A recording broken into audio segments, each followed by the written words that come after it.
Gotta put the time in, flip it, make it grind a little bigger. Do it big. You can never be a quitter. Till the end, if it's win, lose, or draw. Go hard. Make them hating bronze bitter. Do it for the cause. Gotta make your mind up, nigga. Feeling like, off the leash. Gotta be the pick, gotta let them. Make them sick, pure venom. You control everything like a dealer. Do it big, never little. You a real go-getter.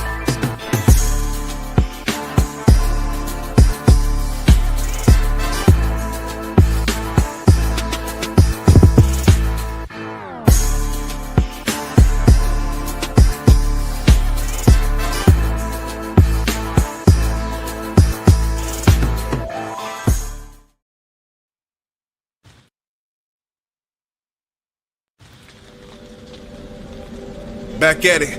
No breaks in the motion. Mindset to the grind. Time stamps brought flame to the ocean.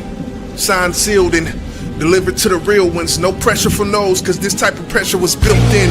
Self-pressure, self-preservation. Out of the concrete grew a rose. Out of that fire pit was a seed that wanted to grow. What is the pinnacle? Nothing is ever the same. What you think identical? No. Cause I don't think they cherish the far-fetched thinkers. Hold up. Let me catch my bearings. I got a list of shit I gotta touch on. I'm just running errands, scratching off these bullet points, and ain't nan one of them hollow. And the purpose pure is driven snow in Chicago. I just wonder how did it manifest in my latter life whenever I slumber? Deeper off in the fog whenever the reaper calls that number. Scars covered in gauze turn from pain to hunger. Bellows in the distance, subtle sounds of thunder. Doing maintenance on my soul, feel like alchemy. Nose diving, I threw those problems off the balcony.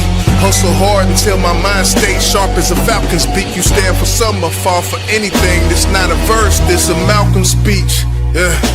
Education was my passport, not talking about in school. It came from mileage on the dashboard. This life a crash course, and a vast portion of it I've been the opposite of a crash dummy. No fast money, I'm mad at y'all, cause social currency has taken over.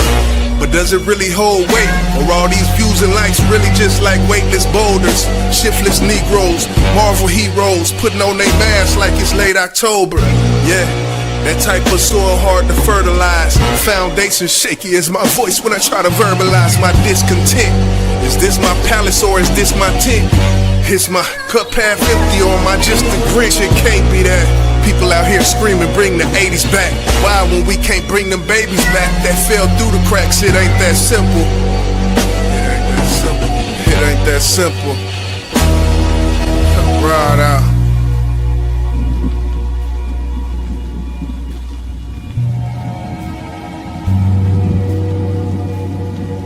Anytime people want to start problems, it's like, for real? Are you done? Are you done? Are you done? Are you done?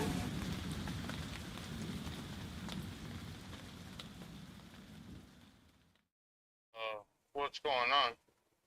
Yeah, well, basically it's like an air, it's just an airflow.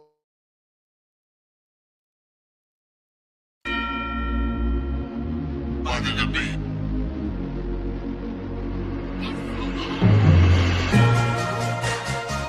Stand alone, bitch, stand alone, nigga.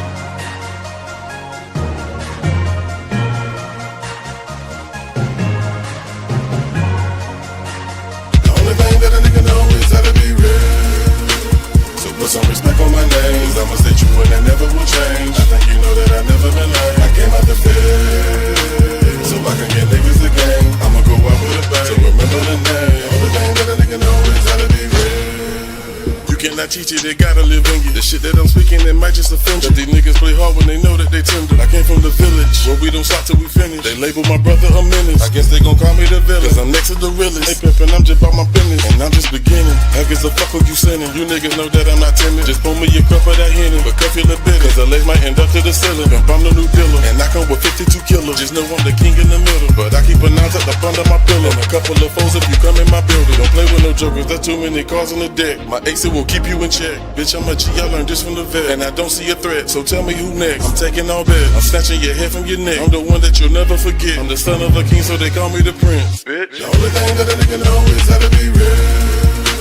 So put some respect on my name. I'ma state you and I never will change. I think you know that I never been lame. I came out the field so I can get niggas the game. I'ma go out with a bang. So remember the name. The only thing that a nigga know is how to be real. See, niggas be talking but really be flawed. And the shit that they speaking, they claiming is law. When you niggas be capping, that come with a call. Man, these niggas be lost. It's the reason they call me the boss. Cause I walk everything that I talk. Understand, pimpin', this shit ain't my fault. When you lie to the people, you niggas get caught. See, I cannot be boss. My vision is just like a hoe. You can't name a nigga that I cross. All of the lame niggas I had to talk. Cause they don't deserve to be seen with a ball. I can't give them the sauce. Y'all niggas be ripping them off. They know that I'm different than y'all. They already know that their bitches are called. As soon as they fall, they all on my ball. Then they call me a dog. But see, I get rid of them all. Cause these bitches, they know I'm a ball. None of their numbers is found in my law. Cause all that they want is a piece of the law. I be curving them all. And I can be working they wall. Have them twerking and slurping my dog. Record your little bitch, have her jerking me off. The only thing that a nigga know is how to be real. So put some respect on my name. Cause I'ma stay true and that never will change. I think you know that I never been lame. I came out the field so I can get niggas the game. I'ma go out with a bang. So remember the name. The only thing that a nigga know is how to be real.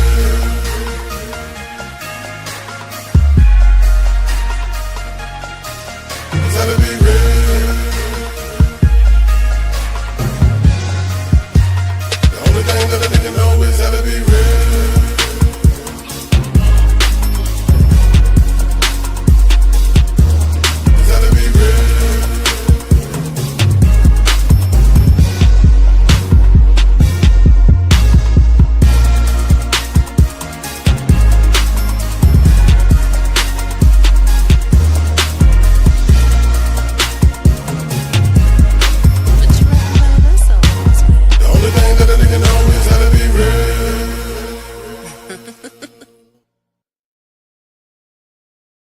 Finally, to BBP episode 57. What's good? Good, man. What's good with you, man? Feel good. Finally, we here. We here partly due to myself. Oh, someone else here as I see the door creep open. What's good? What's good, everybody, man? Appreciate y'all for tuning in. Appreciate your patience, man. We had some things going on, some personal issues, some business dealings, contract signings, all that kind of shit, man. You know, so that shit happened, but we finally made it though. Yeah, we here, man. Got a few things to talk about, man. A few things that piqued my interest. You know, past couple weeks we I guess couple weeks at this point, we did the interview with Big Ism, which I think went quite well. He got his channel up and started. I think I seen 20 something subscribers over there. So that's good. That's definitely good. Yeah. I seen D Love in one of his comments under one of the videos. So salute to D Love for supporting the brother. Oh yeah. Yeah. I see D Love is in the building, so support. Salute to you being here. Yeah, I know Cupcake went over there and whatnot, so it's definitely good to see that. So yeah. But yeah, man. It's time to get to work, man. Again, we're sorry for the late start tonight. But you know, things happen. You know, we rarely are late. It's important. So again, welcome to episode 57. Let's get to work.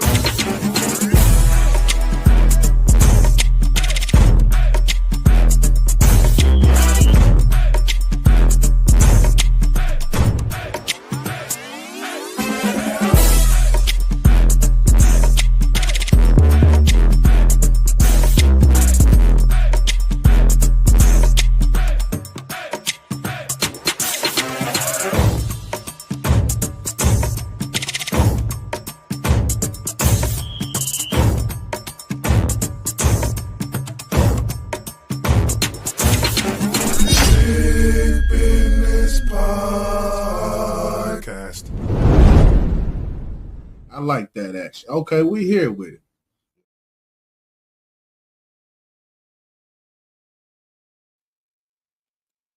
So first up on the docket, we're gonna do an update. Yeah, you know, like just always say, man, if we get some more information on any case we talk about on this channel, we'll circle back around. And we have an update. We was gonna do it last Tuesday, but we had the versus battle. So we're gonna cover it today. Going back to the mystery on Lake Oconee, I believe. Oconee. I don't know how to pronounce it. with the man and the woman. The woman was found, but they didn't find Gary Jones. So here's the latest on that case. And we come on the air tonight with some breaking news in the search for a boater who disappeared on Lake Oconee. Just hours ago, Putnam County Sheriff Howard Sills confirmed Gary Jones's body has been found. It's exactly 1 month to the day since Putnam County officials started searching for Jones, who was a coach at Westminster, a private Christian school in Atlanta. Jones and his fiancee, Joycelyn Wilson, set out on a small John boat on February 8th, celebrating Jones's 50th birthday. Now, Wilson's body was found the next day floating in the water.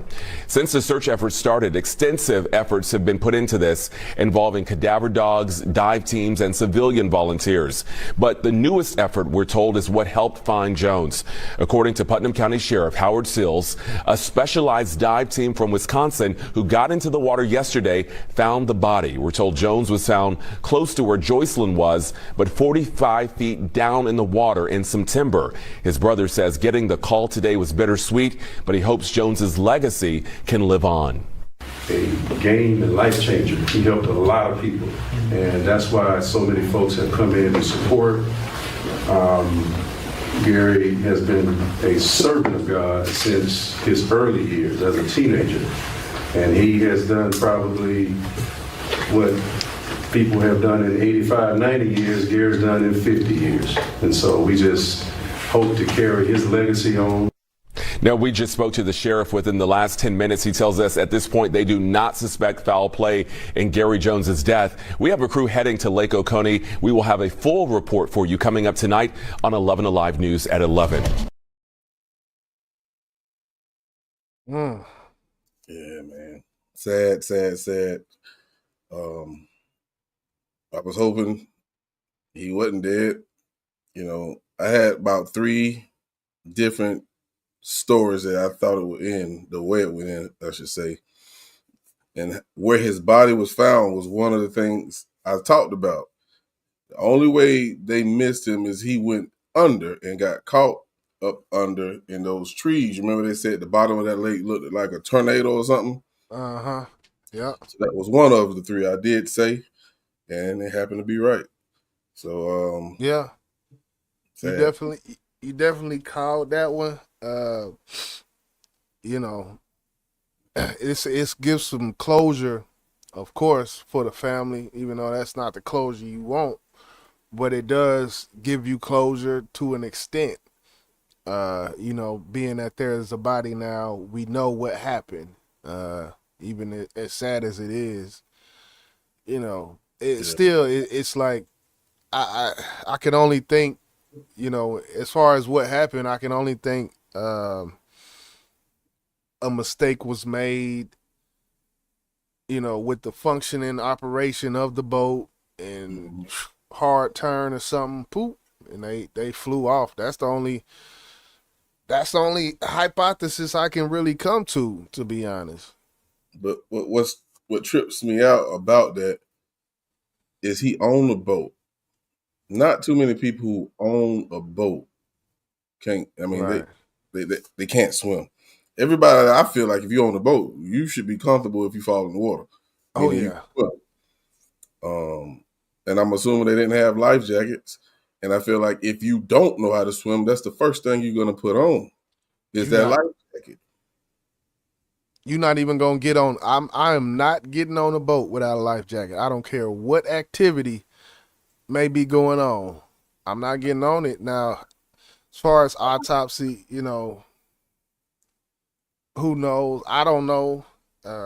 Hopefully it wasn't, you know, some, you know, his drinking on something and, you know, fucked off or something. But Yeah. even with drinking, how can you tell with drinking if a body been down there that long, the blood alcohol isn't gonna be what it Same. was, because it's gonna go down. So you would never know, type of thing, right?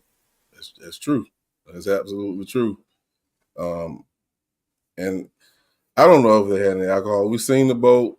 Of course, we didn't see any alcohol bottles, nothing like that, but that doesn't mean there wasn't any. Right. I'm with you on the first thing you said. Maybe it was something happened where the throttle got stuck and it went down, and that bitch said, and they went into the water or some shit, hit a hard turn or something like that. So that's the only thing I can think of, and my assumption is I just don't get how they drown. Like if they both went in the water, right? There's no waves, there's no current that I know of. You would think that if she couldn't swim, he could save her. But again, like I said on the last show, if you save someone or try to save someone and they panic, I'm both of y'all. But it's definitely an unfortunate situation. I'm glad the family got closure. Sad that this was the end result, but it's just life, man. One thing we can't beat or one thing we can't defeat is death. That is one thing that's guaranteed. Maybe two. Tax is guaranteed too. You feel me? But yeah, we just wanted to touch on that and make sure we did our due diligence and provide you with the proper update. Just let me know you ready, man. Do I need to call anybody else and let them know, or? No, I'm gonna send a text out and I'll let them know. All right, then. You got that handle business. You said what, man? No, I was just saying, just let me know when you're ready. I was gonna bring you back up. Yeah, I'm ready. That's it for tonight, man. that you know of. All right, so we're gonna keep it moving, keep it rolling, and the next topic we're gonna talk about, which I'm pretty sure everybody is aware of, is LeBron James, the bully. Yeah, trying to bully that old man Stephen A. Smith. So we're gonna listen to a clip with Stephen A. You know, he speaks on it on Gilbert Arenas' podcast, and just let me know if there's any place you want me to stop it, because it's a pretty fucking long video, and we're not gonna play the whole goddamn thing. This shit like 41 minutes. Right. So I see I got something else up here I need to take off. All right, so here we go. Yeah, LeBron out here wilding. Then the goddamn bully. All right, here we go. Here's what happened. What do you make of LeBron confronting you in the aftermath of that situation? Crazy echo on that thing. I thought it was some bullshit. What'd you say? You got a crazy echo on that thing. I don't know why. Let me make sure I check my settings. I haven't changed my settings, so it shouldn't be no echo. Yeah, I got echo cancellation on. Let me just check something real quick. It almost sounded like it was playing through the...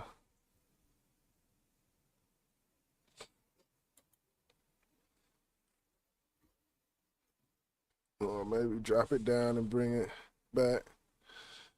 Yeah, the way he walked up on him, I'm sitting there like, you 6'9". Ain't he? I think he's 6'9".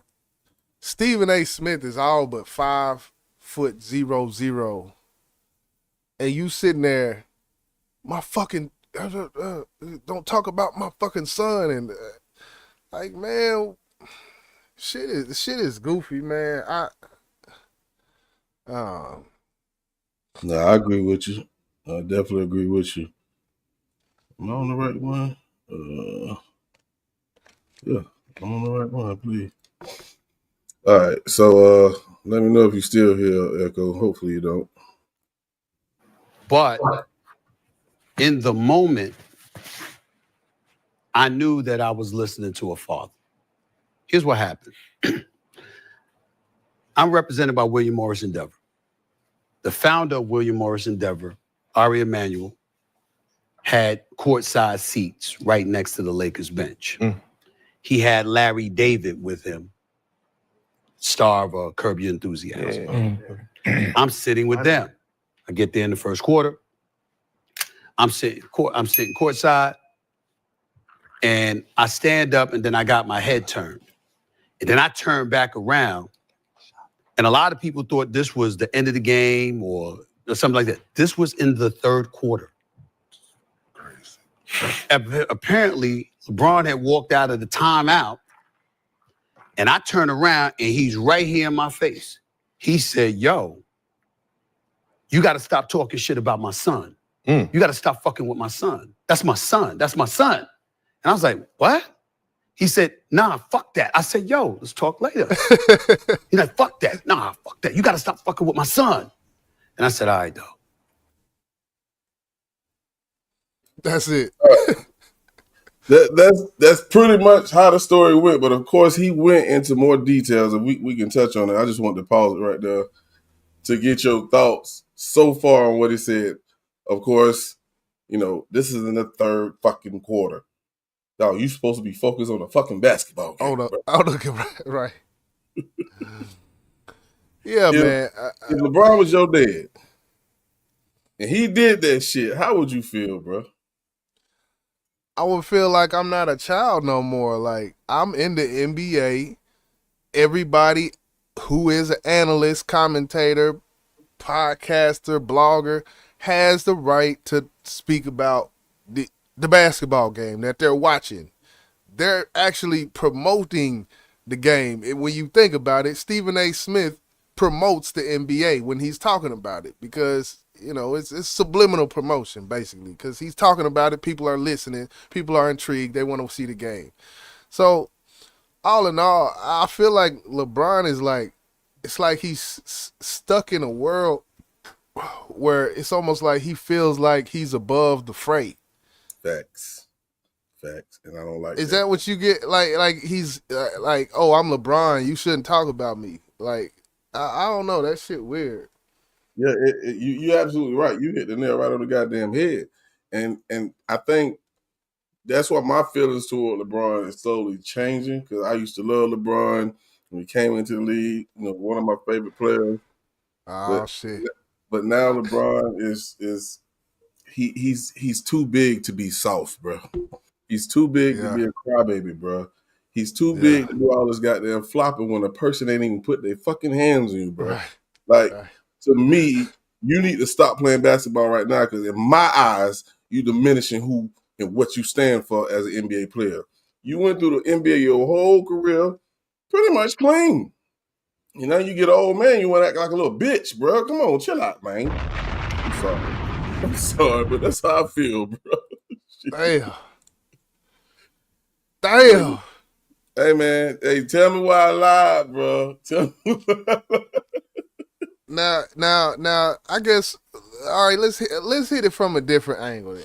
Well, kind of same angle, but let's hit it from this angle. Like, this your son, and just when it comes down to the nature of a father or a parent in general, if you had a child and this man is sitting up dogging it, and actually Stephen A. Smith, he hasn't been as bad as a lot of other people. Like, I've heard people kill Bronny, like unalive on the not like that, but y'all get what I'm saying. Like, there's been people who have really just got at LeBron for even allowing this to happen. And Stephen A., really, he wasn't one of the people. He didn't even cover him really until he got in the NBA. And then he just covered him from a analyst perspective, what he thinks about it. Like, so, you know, I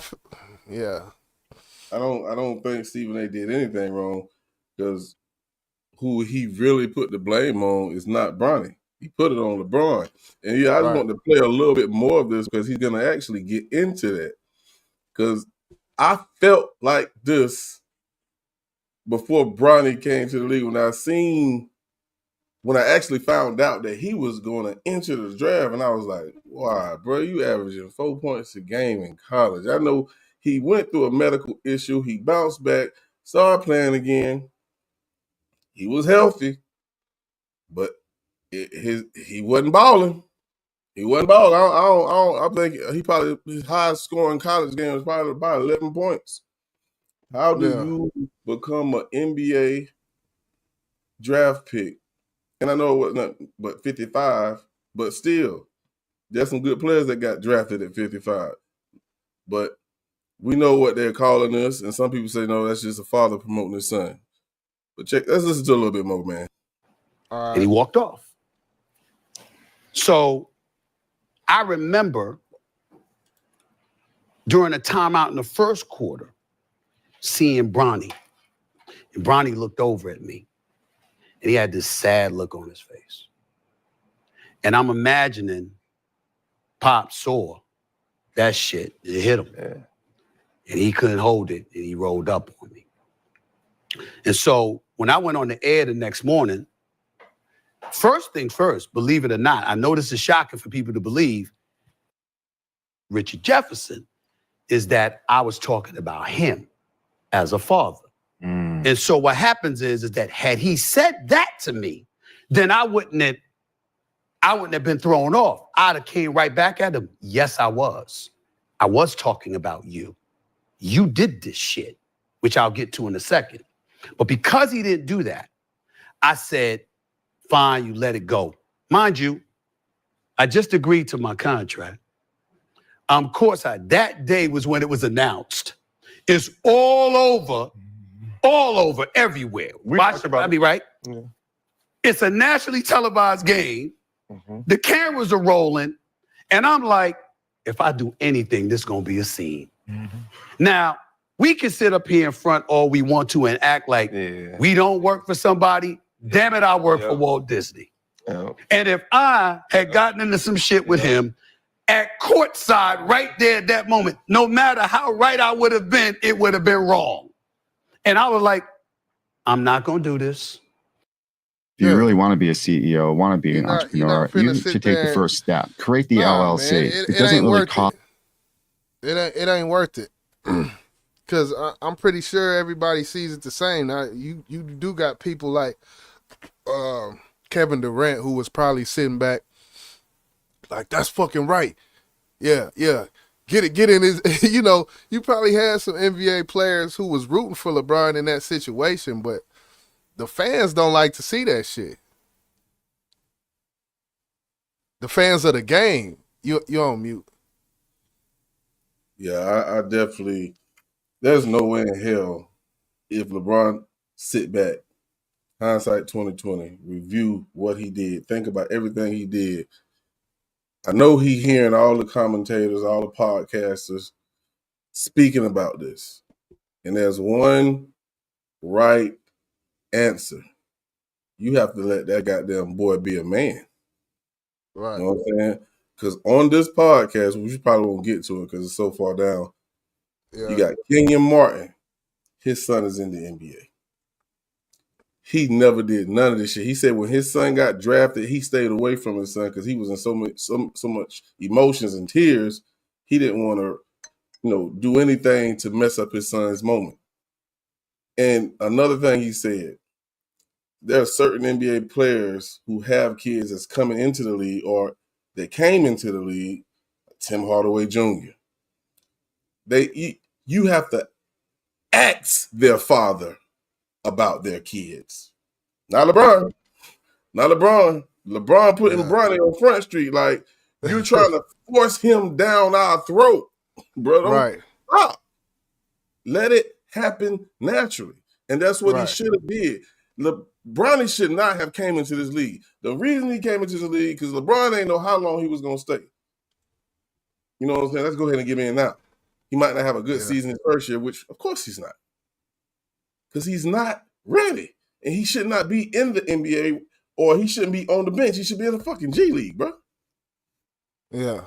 The comments, even going back to the comments, LeBron said from when he was still in college saying Bronny is better than, what do you say, percentage-wise, the NBA players in the league right now, Bronny is better than a certain percentage of the NBA players in the league. Like, that type of talk right there, like, yeah, you did a disservice to your son basically doing that. But what's good, Big Ism in the building? What up, homie? Yeah, he really, for his own selfish reasons, pretty much setting his son up to fail. Now, will Bronny get better? I believe he will. But he's not doing anything, bro. He's averaging 0.3 points, 0.2 rebounds, 0.3 assists. He's averaging a whole fucking point, nothing. Yeah. Come on, man. That man just he's gotten some minutes. Like, you know, he has gotten some minutes with that second team. So yeah, man. I knew this shit was gonna crash. I knew it was, because I just didn't feel like he was ready yet, man. He should have stayed at least one more year in the league. I think he should have stayed all fucking 4, but at least one more. Get your feet wet, man. You just came off of a fucking serious heart condition where you could have died, bro. But that wasn't good enough for you, LeBron. Yeah. I mean, well, look, it's either Bronny James or Marcus Jordan. Who you got? No, I'm just Jordan ain't never put no goddamn sponsorship behind Marcus. Sorry. Right. He already knew what he was dealing with. Like, man, look, you got to get it how you live, brother. Hey, you my son, but I ain't never tell nobody you could play like me, nigga. You're right. Well, yeah, man. Yeah. Salute to the people in the building. What's good? What's good? Yeah. So yeah, you want to keep this show rolling. What we got next up on the docket? All right. So do you want to cover that little question, just discussion question? I'll hold that off a little later. We can do the discussion question, man. Okay, so that'll be good. I'm on my YouTube travels, going, listening to different things, and just, I like when I get in the shower, I'm listening to talking. Crazy part is I almost listen to talking more than I do music some days, when it comes in the car. But that's beside the point. But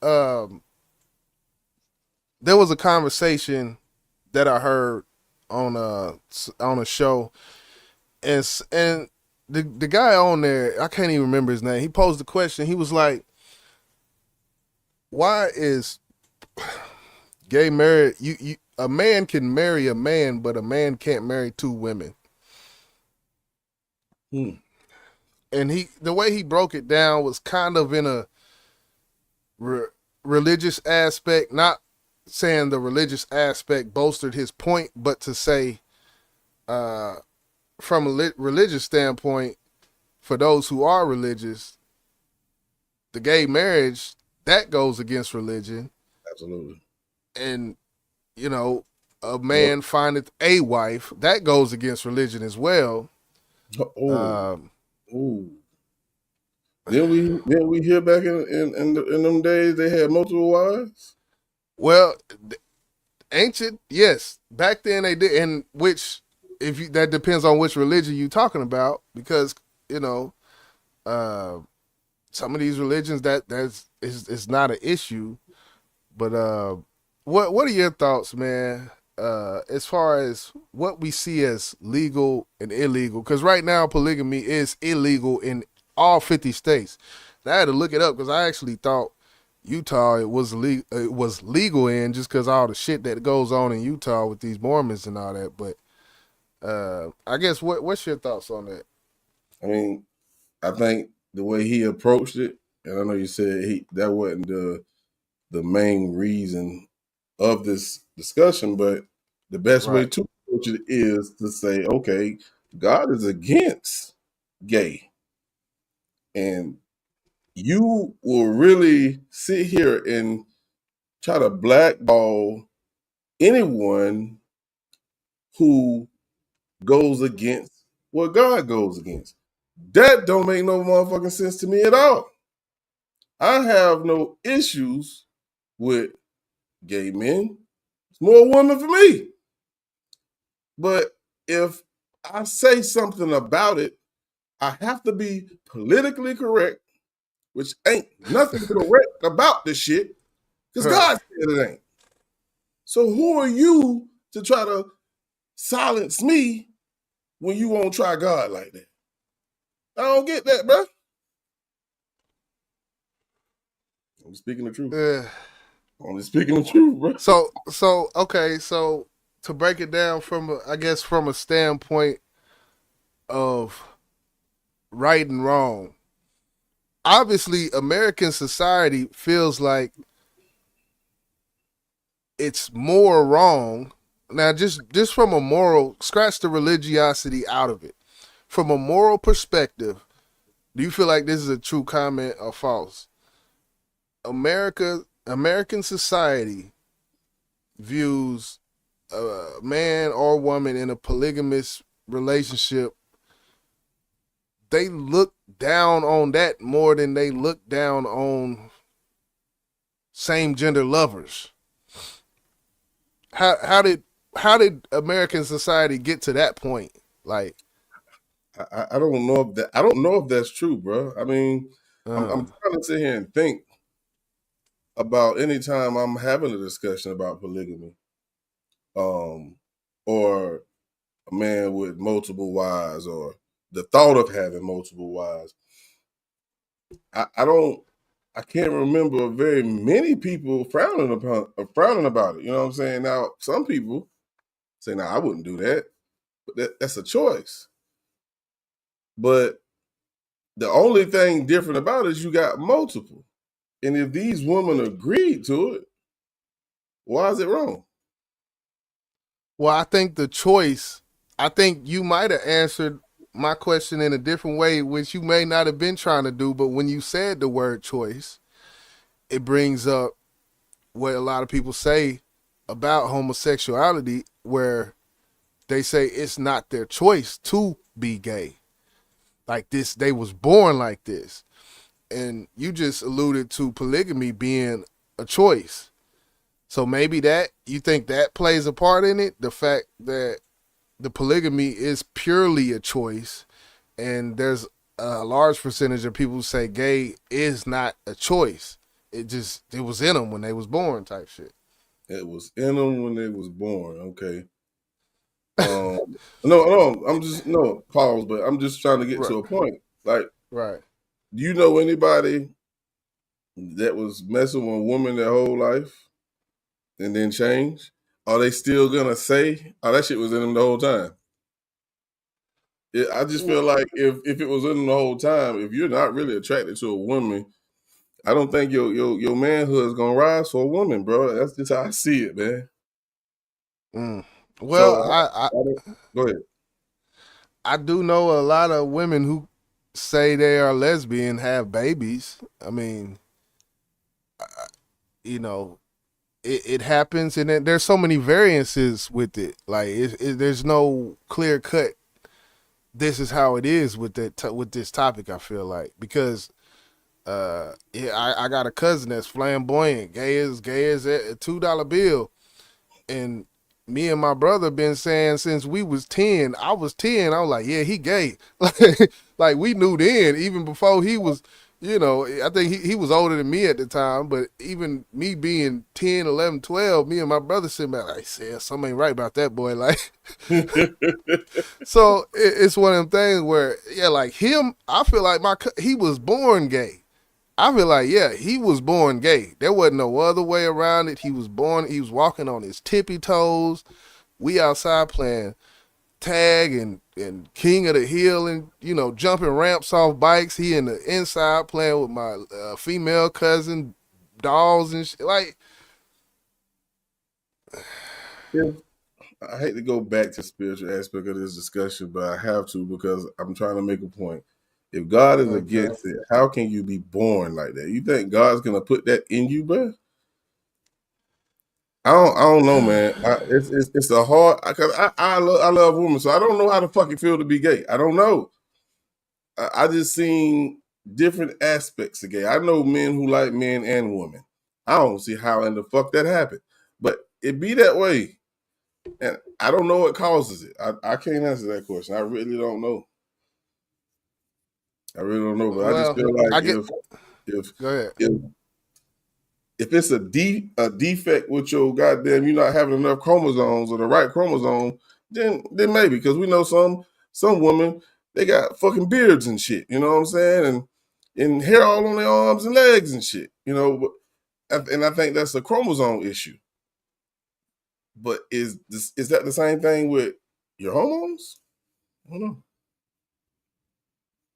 Yeah, and you know, but back to the, I guess when it comes to the polygamy, do you feel like it should just be outlawed? Do you feel like that's something, when you look at the laws we have, do you feel like that's something that should be illegal? I'm all with polygamy, bro. I ain't got no issue with nobody. Man, listen, if a man finds a wife and his wife introduce him to fucking polygamy, you think he gonna say no? Man, you can have 4 or 5 wives. I say no. You'll say no? I say no. It's too much for you, watch. I'm good on that. Just personally, I'm good on that. You know. Hey, to each his own though. But I will say this. I would say majority of men would. There are some men that say, "Nah, I don't fuck around like that, bro." And there's nothing wrong with that. Don't make you less of a man because you don't want to do no shit like that. You just stand for something totally different from others, and there's nothing wrong with that. I don't see there's nothing wrong with a man who had. I think it would be hard to maintain a fucking household with 4 women. Bro, I think it would be very tough. 2. Do 2. Just say 2. Look, I'm good. I don't think it should be banned. And I'm gonna whisper this. The other one should, but that's my shit. That's my shit. Well, boss thoughts. I said it. I'm indifferent. I mean, whatever they want to do, man. Either one to me. Do I feel like one's worse than the other? Yes, I will say that. But as far as what's legal, because it's actually a crime. Like, you can go to jail. It's a crime to have 2 wives. But my thing is, how the fuck they gonna even figure out how you got 2 wives? I mean, if you get married and you do the paperwork, it ain't hard. So just don't do the paperwork. That's the only way you're gonna get away with it. Is just don't do the paperwork. But if you sign these marriage documents and this shit have to be done at the courthouse, bro. You eventually got to go to the courthouse and sign your goddamn marriage certificate. You got to. And if they say, "Hey, wait a fucking minute, we already got one in here with you on. We ain't getting no notification that you getting a divorce. None of this shit. So what's this? You call the police on your ass." Yeah. But I don't know. Unless they go out of country and do it, if they want to feel like they're married, I think in some countries that allows it. Yeah. Man, I'm getting a call right now. This shit is getting on my fucking nerves. Go ahead and handle that, man. Oh shit, I ain't got the video for the next one. Tell you what we'll do. I know what we'll do. So while we wait on Jizzle, if y'all haven't subscribed to the Bank channel, please do so right now. I'm trying to be a little bit more active over there as well. If you missed the video I did yesterday, you need to go check it out. Or guess what? I might be nice enough to let you check some of that right here. The story I covered yesterday was about the Lewis twins. And it's a very popular case because of all of the BS that you can see right through. I haven't covered a case in a while, but this one stuck out to me. So I said, you know what? I got to say something. And the story is about 2 twin boys who actually was supposed to go to Boston. And they didn't make it. Suppose their flight was at 7 a.m. I don't know why the hell it's not letting me. Okay, there you go. 7 a.m. Friday morning. They didn't make it. But the crazy thing is, their bodies was found that Saturday. Pretty goddamn fast, ain't it? Now, GBI, the initial assessment said it was a murder-suicide. Shit, I don't see how. I really don't. So I want to just, play this little clip and to just get back and get your thoughts on it. For those, ain't it? Act like you didn't see it. They were supposedly on their way to Boston to visit friends and family. Let's take a look at the clip. Bodies of twin brothers found in Towns County near the North Carolina line, 90 miles from their home in Lawrenceville.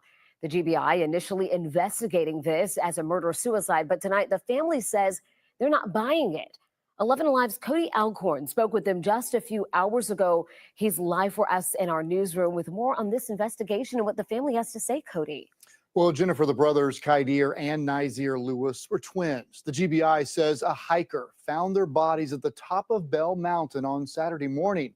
Both had been shot. The family couldn't believe it when they got the call hours later, knowing the twin brothers were supposed to be in Boston visiting friends. We want answers. We want to know exactly what happened to the twins. Nazir and Kydir Lewis. Those my nephews. Just a few weeks shy of their 20th birthday. I can get past it. They're gone. The twins' uncle, Raheem Bronner. They're very protective of each other. They love each other. They're like inseparable. So I couldn't imagine them hurting each other because I never even seen them get into a fist fight before. The GBI saying their preliminary investigation points to the twins' death being a murder-suicide. We knew right away that wasn't true. Family says the twins had a 7 a.m. flight to Boston last Friday. Right there, we never heard from them. They missed their flight. We don't know what happened. 24 hours later, the twins' body found 90 miles away.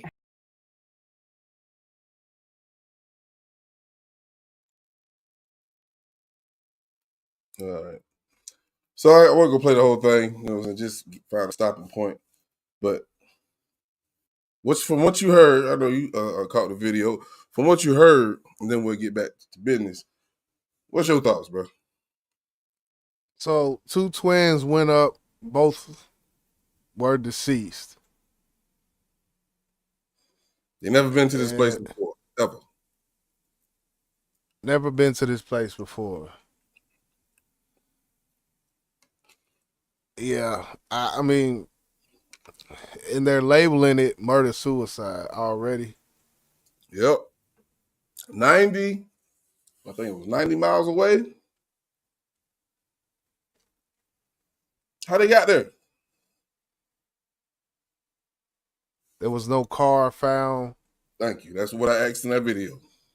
No missing car was announced. Which they might not have found the car yet. But they didn't even say it was a car missing. Right? Because, how old were they? 19. So, yeah, one of them had it. The auntie, cousin, uncle. I don't know, the other one that's sitting next to that lady that was talking looked like her damn sister. They look like twins.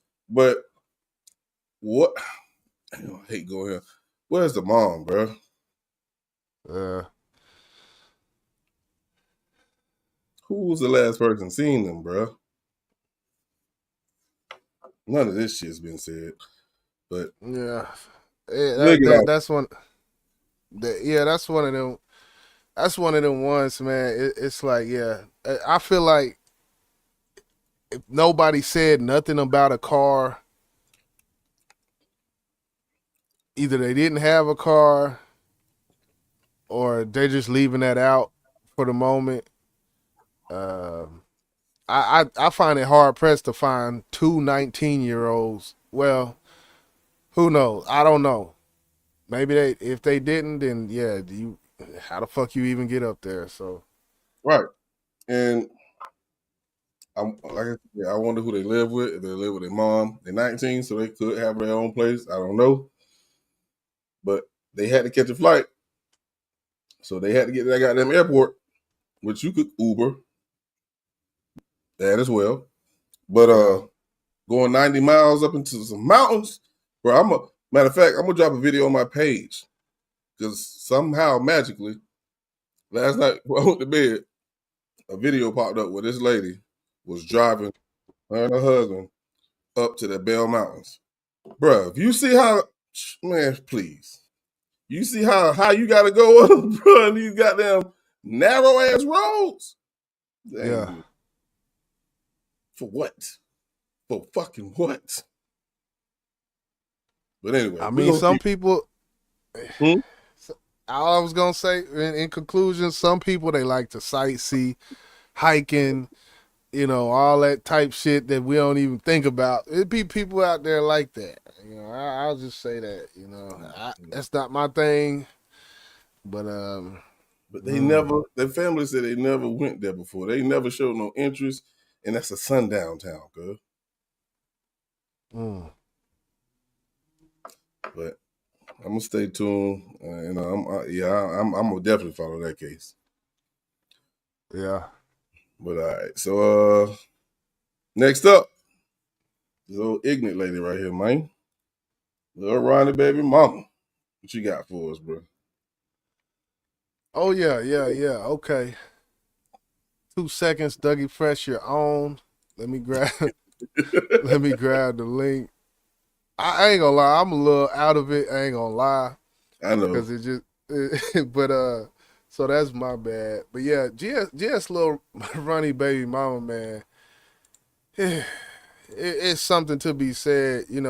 This is less about the actual case and just the fallout. It's the only thing, the debacle. It's really the only thing I can call it. Where we at? 1 minute. Cause she on IG. She, fame comes with death. It's a phrase that when people hear that phrase, fame comes with death, it's terrible, right? But I do feel like that's true. Yeah, it has some truth to it. It definitely Lil Ronnie, does. baby. Yeah, and the fact that she has this spotlight on her right now, and she is doing exactly what she knows to do, which is be herself. This is who she is. She showed everybody who she was and who she is. I might even say GS Lil Ronnie, he's been showing people who he was for years and who he is at the same time. But a little different, y'all. Y'all took my baby, but I'm not tripping on that shit. You give him her daughter's death. Yeah, I ain't gonna lie. I grieve a little different, y'all. Y'all took my baby, but I'm not tripping on that shit. He give him and he take. Y'all gotta die around this. I ain't about it. Okay. Yeah, just from that, man. Just off of what you heard just there, like, I ain't fucked up about it. Y'all took my baby. I ain't tripping off that shit. Like, and the award for best actress goes to this bitch.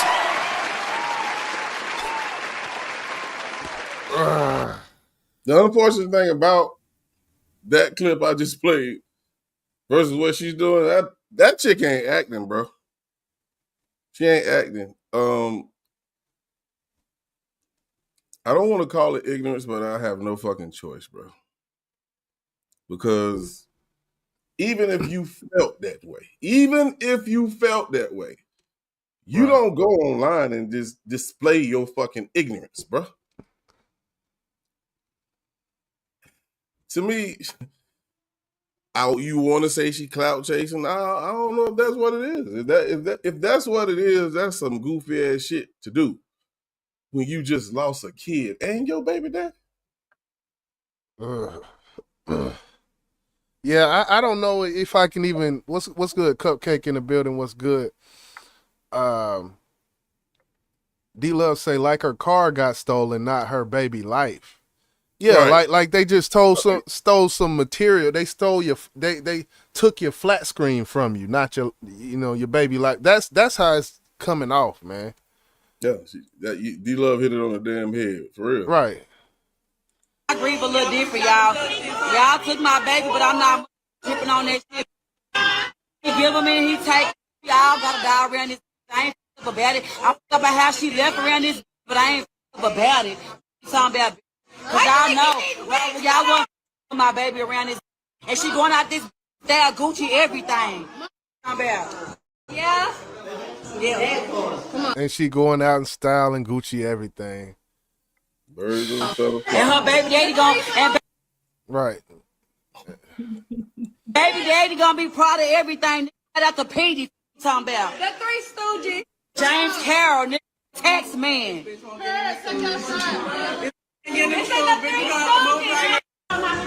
Like this is. Let me not do that. Then after raising the money for this young lady, she does this. Let me just go back to that just a quick second. This was a snapshot from her GoFundMe, support a grieving mother after tragedy. Her goal, 45,940 donations, raised $34,000 in about 2 weeks. I don't know. That number. I can be hard pressed to say they probably have reached and surpassed that goal by now. Oh, most definitely. The Ronnie didn't have money.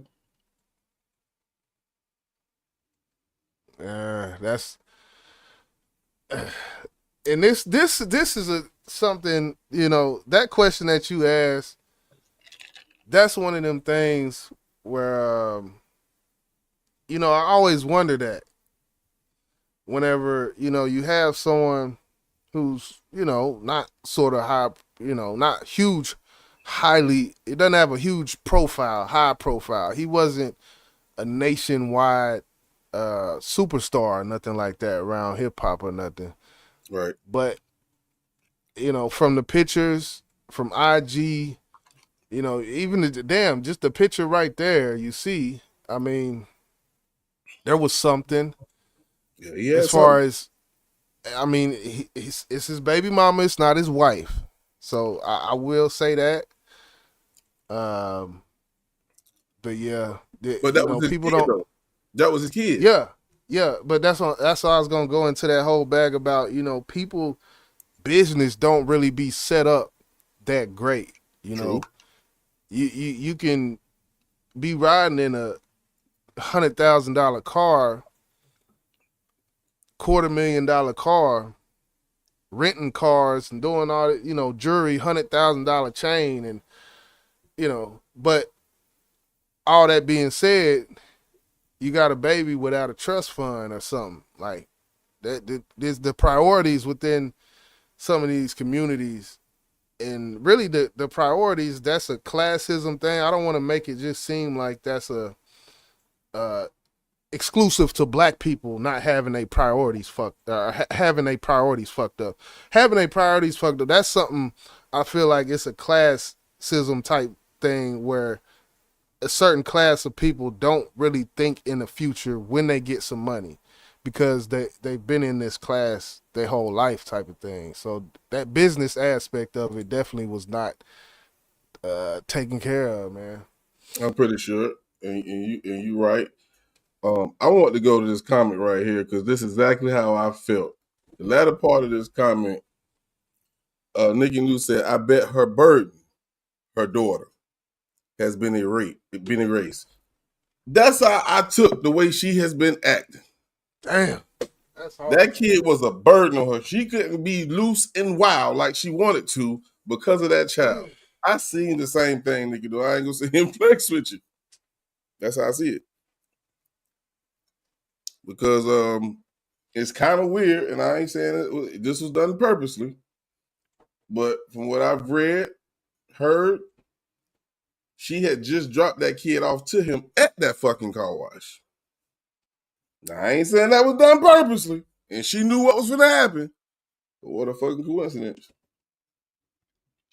So I'm gonna say. But again, I'm not making no accusations. But the way she act, it will make you think. Did she know this shit was finna pop off? I don't know. D-Love say, yep, have all that material stuff and be sitting on E, unorganized. Yeah. What she say? People love GoFundMe, usually proves they lived in unorganized and thoughtless. Yeah. Man. Well, that is true in a lot of cases. Some people do fall on hard times at the wrong time. So, then unexpected death happens, and it makes you look like you wasn't really preparing for your future. I done seen it happen to people, you know what I'm saying? And I don't want to say they weren't preparing. They just fell on hard times, and maybe some money that they did have saved up, they had to spend it to get out that hard time. You feel me? So, but that statement does hold truth to it. I will say that. Yeah. She does this. Yeah,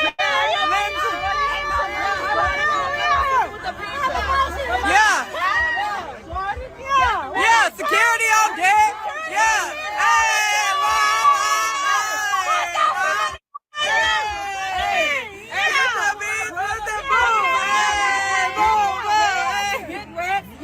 Yeah, block.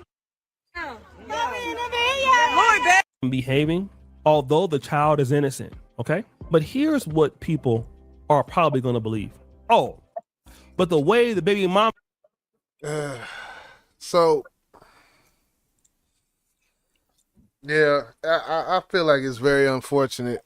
I feel like this is what she knows. Like she doesn't know any other way to conduct herself.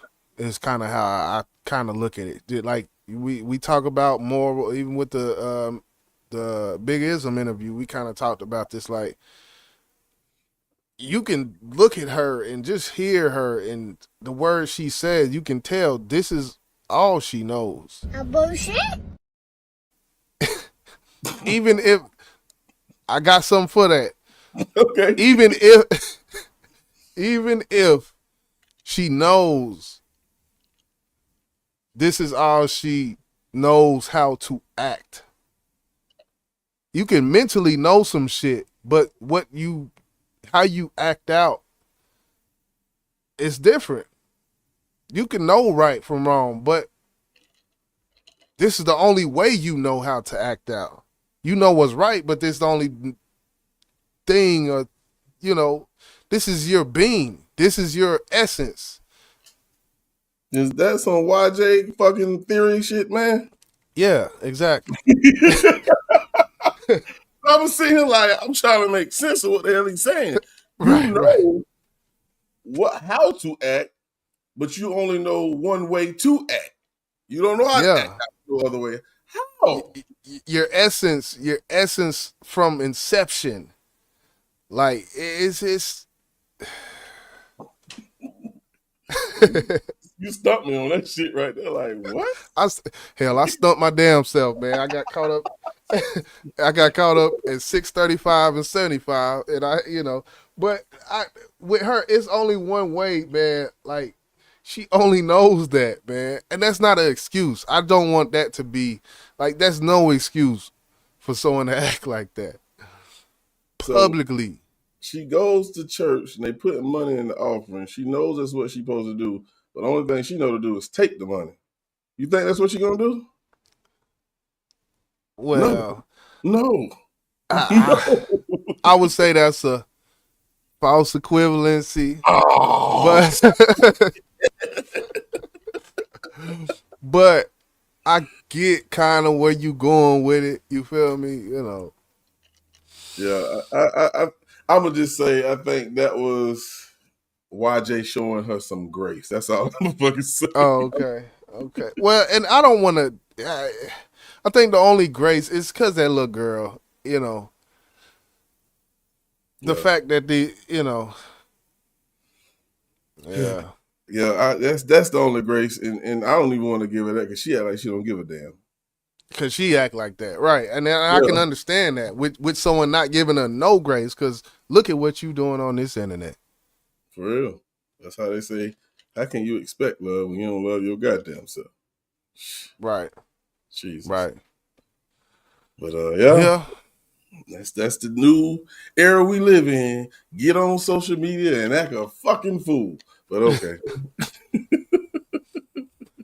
Hey, but on another note, I just did want to bring up the when it comes to the Universal Music Group, they have officially, as of a couple of days ago, put in a motion for dismissal or whatnot for the whole situation, the Drake UMG situation. So I will, whenever they come back, or if that does go through, I'll tap back in with that. But that ain't really news, but yeah, Drake.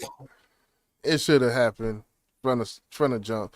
It was crazy. The only thing that I seen that was kind of wild in that was the quotes that UMG put out, because they was low key cooking Drake on a quote they put out. They put out a statement and basically said, "You lost a rap battle," and tried to, like, they took it there with their statement. They was like, this is because he lost the rap battle, and this, so it was kind of funny. I wish I had the full statement right here, but it was wild how they did. They did Drake they played Drake like a fool on that damn statement they put out. For your label to do that, that's crazy. Oh yeah, since you giving that update, this is another update.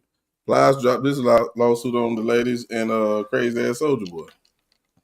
Oh, you talking about for that interpolation song that he was trying to sue for that?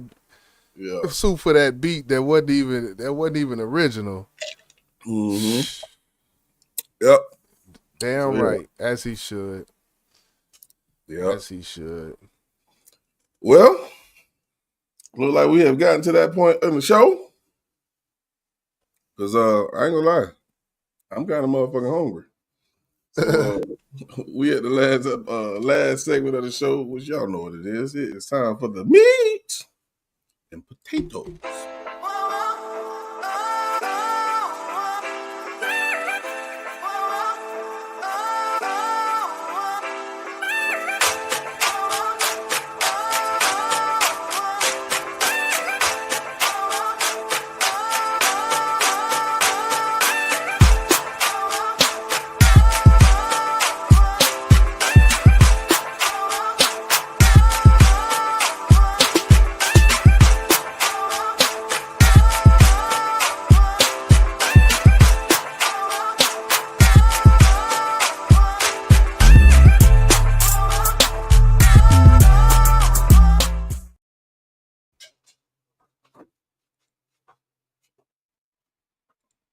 All right. So we here with it, meat and potatoes, man.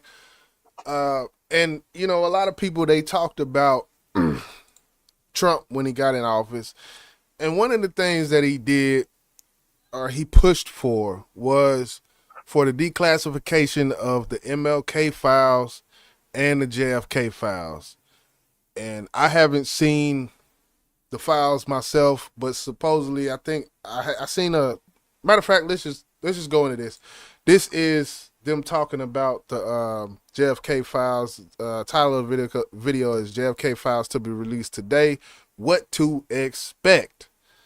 And this is from Fox 4 News here in Dallas. And I think there will be a lot of,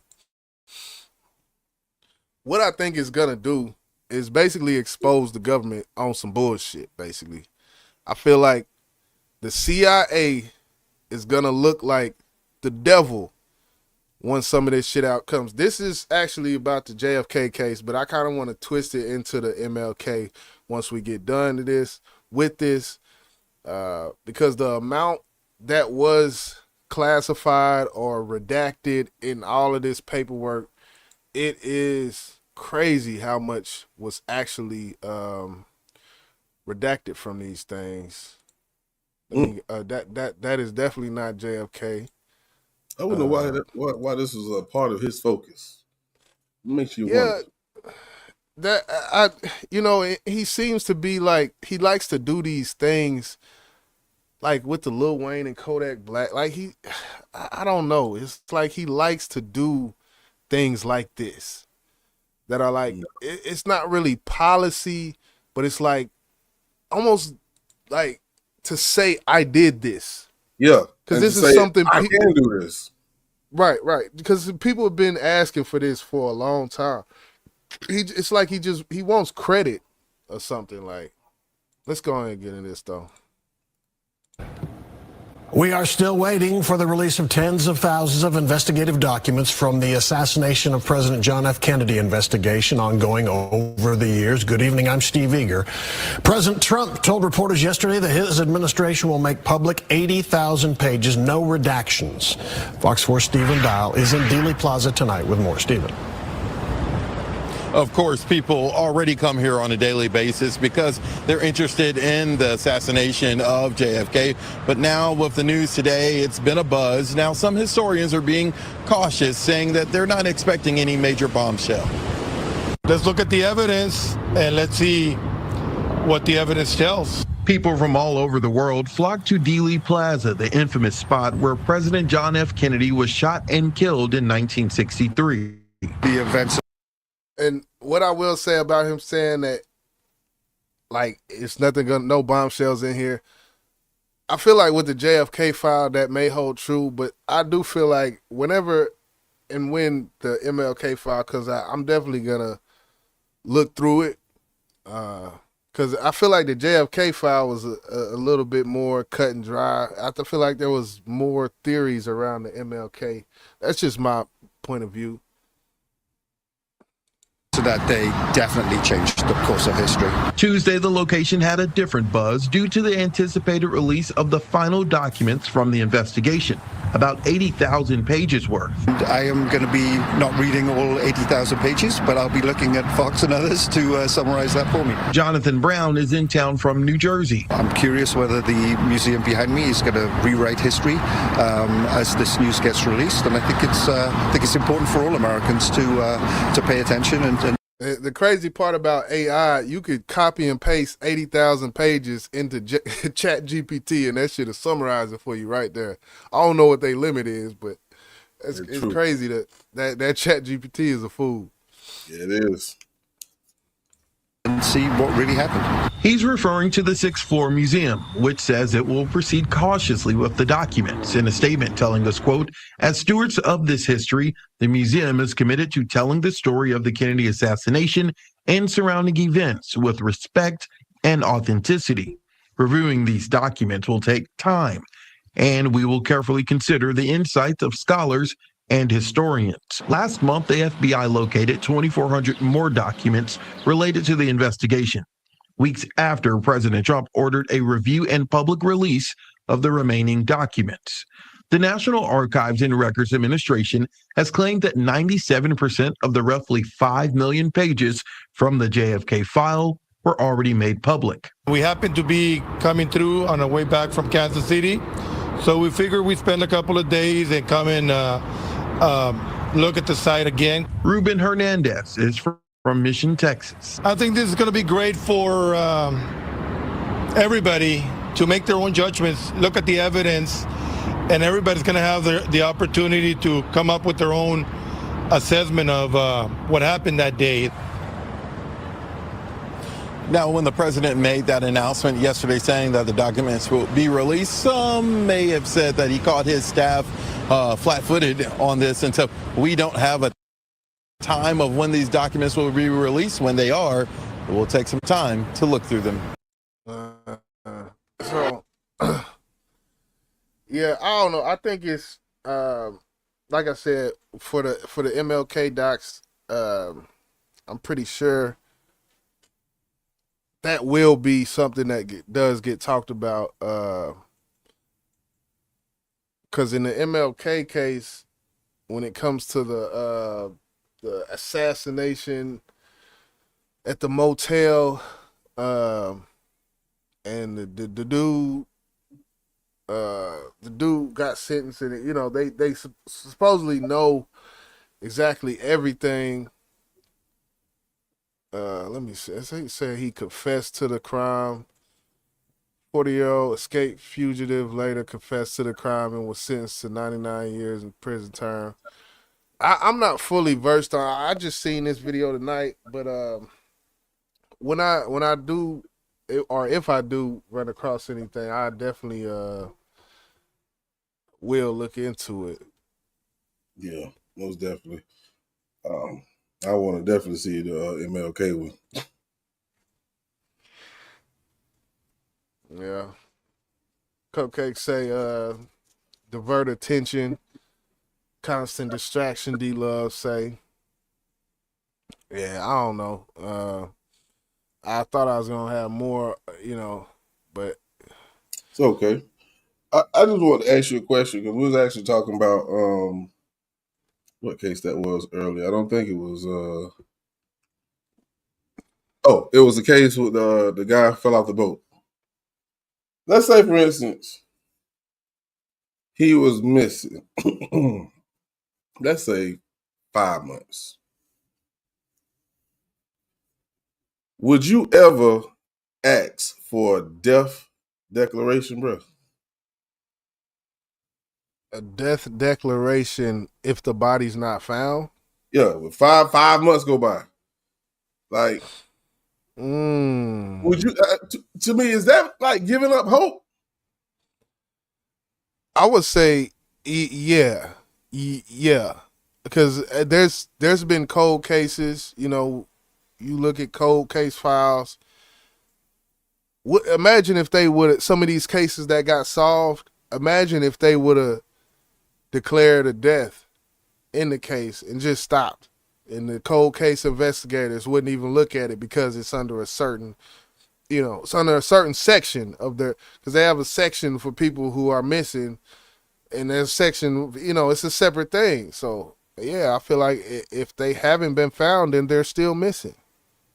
Yeah, I always ask that question because it's a case that's going on with this young lady who was missing, and they feel like she drowned. I ain't followed this case very long. I just read up on it yesterday and a little bit today. And her mom and her dad, they asking for a death declaration here in the U.S. But what was the damn case? Hold on real quick. But where she is missing at is another country. So they're still going to continue to look for her. So it's weird because, like, I'm assuming that if she was missing here and they asked for it, would the law enforcement say, okay, we're going to close the goddamn case in? Is that how it works? That's wild. Missing here. You said if she's missing here, or she's missing in a different country, but right. But she's here. She went and traveled with some guy, I believe, to here, and then see, yeah, I that's the whole, who got say so and what they dealing with, different countries. I don't know in that case, to be honest. I don't even really have an answer. Yeah, she a U.S. college student, 20-year-old. She was with some guy. She went to Rio Republica Hotel on March the 6th. But she lives here, but she went out the country. And I guess the evidence that they provided is leading to she drowned. But they still ain't found her body. I don't think I could do that. So, I mean, the evidence that's provided, if there was evidence provided, physical evidence, was it physical evidence or was it hearsay evidence? That's for one. It ain't like she was caught on camera falling into no fucking water. So what? Well, I'm just saying, if you don't have her body, what kind of physical evidence will show you that she drowned in that water if they haven't found her body in that bitch. You know what I'm saying? Like if there was, a T-shirt she's known to wear and it was found in, on the banks of the damn river or whatnot, and they put two and two together, like that's what. I can get that, but me as a parent, I'm gonna still be like, maybe she came about this goddamn shirt for some fucking reason. I don't know. Right. You know what I'm saying? I get what you're saying 100% though. I mean, I think in those cases, that's when you would really hold on to hope, because there's not 100% proof that someone has transitioned.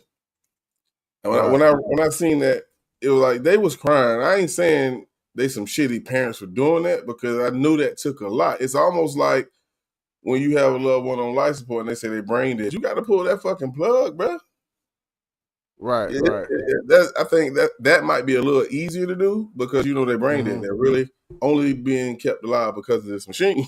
Because of this machine, right? That's not natural heartbeat right there. That's not natural. So how you feel about? And I don't. Did we touch on this or not? I had it in my notes a while back. When it comes to someone giving a confession, did we touch on that? Mm-mm. Okay, good. So that you threw out a random thing, and we just going off the cuff right now. This is something I remember. When it comes to someone who gives a confession, and the court comes, or the trial comes, they give a confession. Let's just say before the trial. Trial comes, confession redacted. In cases like that, what would make you not go with the confession?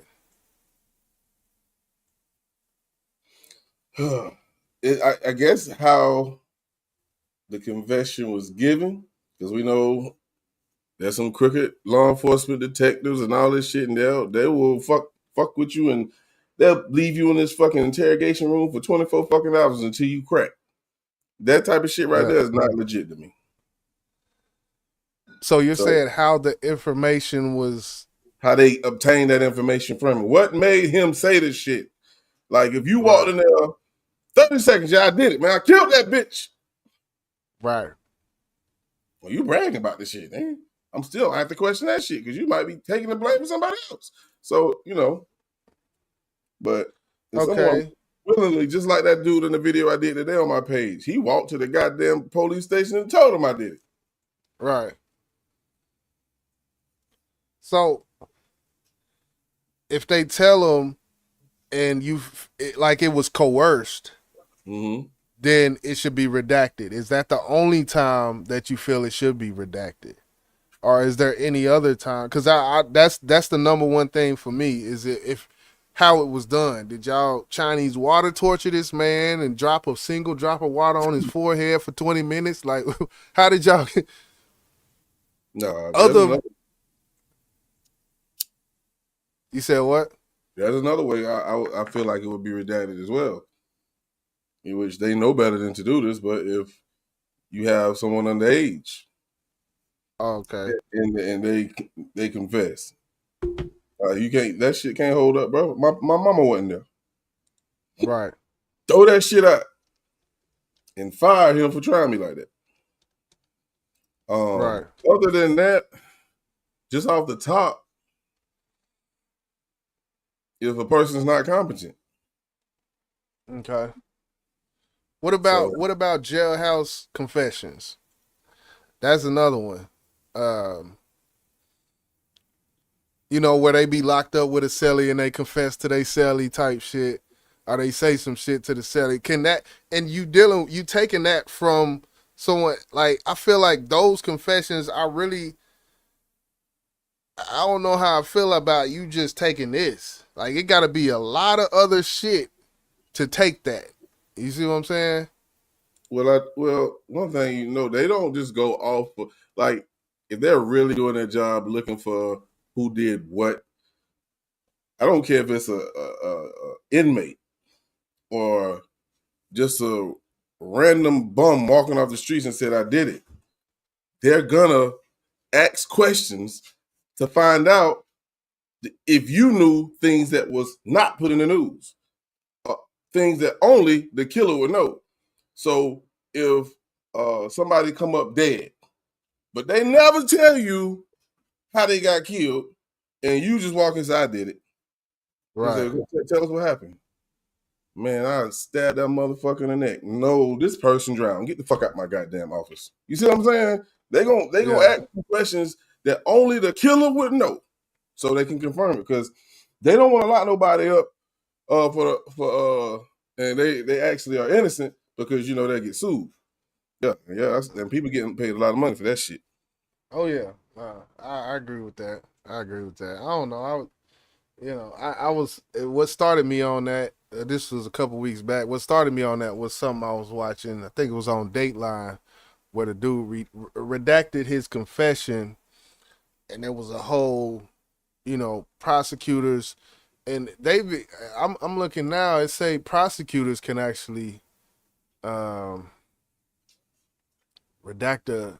It says the prosecution can redact the confession to eliminate any reference to the non-confessing defendant, including their name, and and they're going into a bunch of context. They go into context or jury instructions. It's crucial the court provides a clear jury instruction.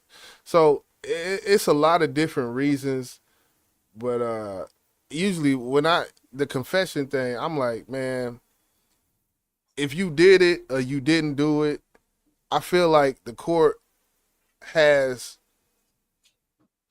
the court's job, I feel like, is to get to the bottom of it.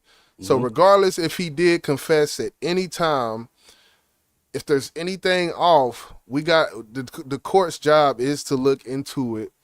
Court's job is to figure out if that's actually true. Just by one man say, okay, I did it. So maybe it's someone who wanted, some homeless person just raise their hand and want 3 hots in a cot. Like you even though I know it's an extreme case, but No, that shit happens. It definitely happens. But and again, I look at confessions as almost like a fucking lie detector test. Yeah, this lie detector test say they lying, but that's not good enough to hold up. I feel like a confession is the same thing. You better do your fucking diligence and fucking make sure this person is not lying, because people have done that several times, bro. Right. And just cause. Why? I don't fucking know. I just seen one story the other day. Well, this lady, she committed a crime, but she knew she had to go to court, and she asked this young lady, she approached some little young girl, like, I got my own private investigation company, and we like to do random confessions to see if law enforcement are doing their jobs. And that goddamn girl went in there and did that shit, bro, and told them folks she did it. And the lady who talking about I'm hiring her, she the one who did it. But the police did their fucking job, asked her all the right questions, like, no, that ain't fucking happening. That's their job, man. That is their job. D-Love say, okay, they can speak, but they still have to do their time because you held this to yourself. In which I do, and I would think a false confession, I don't know, is this you or me? Is a false confession different than a redacted confession? I would say to that. So what D-Love said, I would say that applies to a false confession, where you're just, like the homeless person who the example I gave of the homeless person who just raised their hand because they won't, they tired of being on the street. They up in Milwaukee and it's cold for 8 months out the year and they getting tired, like, man, let me just go live in here type shit. Yeah, I mean, if they want to go to jail real fast, man, just go bust a business window out there to put your ass in jail. Don't goddamn don't commit, no confessing no damn shit that can put you in that motherfucker forever. You feel me? Yeah.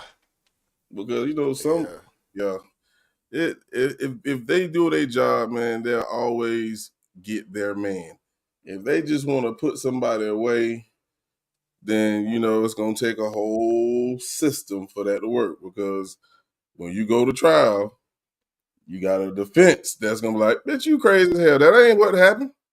You know what I'm saying? And now you wasted the DA time, you wasted the judge time. Oh, no. Everybody, yeah. You still should. Even if you didn't do it, I say your ass need to go for some time because you done wasted all this time. Shit. They don't though. Yeah. The motherfuckers don't do no time, and that, to me, that's interrupting with investigation, which it's a misdemeanor. And they probably get probation or some shit. Mm-hmm. But yeah, man, that's a good question. Yeah. We right at 1:30. Look at that shit, nigga. Yeah. Right on. Yeah, that it's my apologies for the night. I had some things going on my job with, trying to, just stuff going on, shit breaks. So just had to do some shit. Came in late and the shit just so yeah, next week we'll be back better than ever, Hey man, I forgot. Man, it was almost 3 minutes to 8. I was like, "Oh shit, I'm about late." And that's when I actually went in the chat on my premiere because I set the premiere for 8 o'clock. I was like, "Oh fuck!" So we here though. So yeah, everybody players fuck up too. We fuck up too. So it is what it is. Yeah, but yeah, man, we're gonna go ahead and get up out of here. We had a great little discussion at the end. I like that. What do you call it? Improv. Yeah, a little impromptu discussion at the end. Wasn't even a meat and potatoes, but you know how we rock out. Yeah. Yeah, this has been episode 57. We're gonna drop y'all off with the latest. I ain't gonna call it a Friday because we dropped it on Sunday, but you get the fucking point. This is hey. Yeah. Y'all have a good night, man. We up out here, man.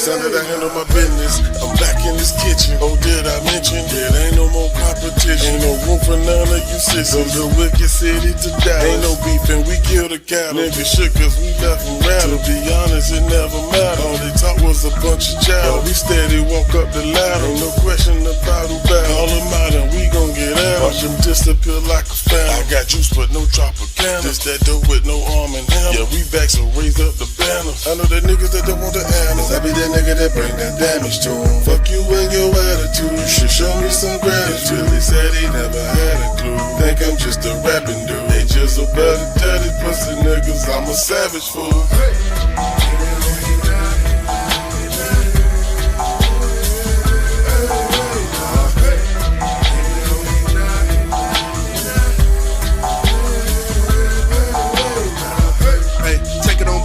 Stock wheels on the lap, post up parked in the back with a pretty little cinnamon thing wearing my KC hat. Down by law, switch it on up in the southpaw. No, they can't fuck with this outlaw. Ripping and running on black tops, bro. We got too much gumption, tenacity. I don't smoke no more, don't pass to me. Talking all that shit like, here, nigga, hit this shit. I'm good. Hit this shit. I'm good. Hit this shit. I'm good.